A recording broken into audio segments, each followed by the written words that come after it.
আসসালামু আলাইকুম বন্ধুরা, আপনারা সবাই কেমন আছেন? আলহামদুলিল্লাহ আমি ভালো আছি। আজকে আমি নতুন একটা রেসিপি নিয়ে আসলাম। আজকে বানাবো পিনাট বাটার।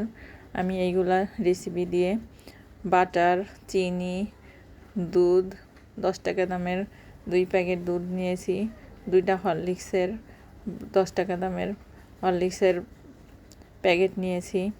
নিয়ে আমি বাদামগুলা ভেজে নিয়ে আমি ব্লেন্ডারে এইভাবে গুঁড়া করে নিয়েছি। দেখাচ্ছি, দেখেন,